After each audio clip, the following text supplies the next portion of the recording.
আসসালামু আলাইকুম। আজকে একটি দারুণ মজাদার সুস্বাদু রেসিপি আপনাদের সাথে শেয়ার করব, আর সেটা হচ্ছে ধনিয়া পাতা এবং পাবদা মাছ ভর্তা রেসিপি। আমি কিভাবে আমার মতো করে ভর্তা বানাই সেটাই আপনাদের সাথে শেয়ার করতেছি। আর এই ভর্তাটি কে কিভাবে খান সেটাও কমেন্টে জানিয়ে দিবেন। আর আমার ভর্তাটি আপনারা যদি খেতে চান তাহলে এভাবে করে খেয়ে আমাকে জানাতে পারেন যে কার কাছে কেমন লাগলো।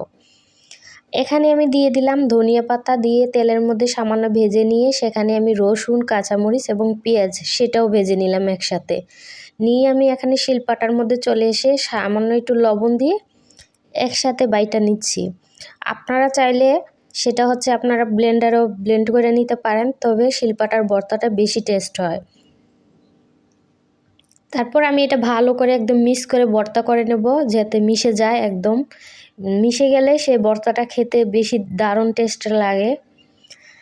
আমি এখানে ভালো করে দিয়ে এখানে দিয়ে দিলাম পাবদা মাছটা, আর এই পাবদা মাছটাও আমি ভালো করে বেটে নেব।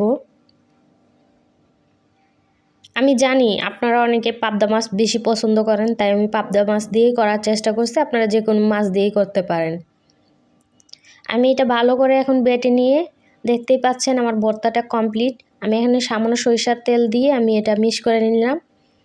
দেখতেই পাচ্ছেন আমার সরিষার তেল দিয়ে আমি এটা মিক্স করে নিলাম। এখন আমি পরিবেশন করব। আমার ভর্তাটি যদি, এই রেসিপিটি যদি আপনাদের অনেক ভালো লাগে, প্লিজ আমার পাশে থাকবেন, ফলো দিয়ে আমার সাথে থাকবেন। ধন্যবাদ। আসসালামু আলাইকুম সবাইকে।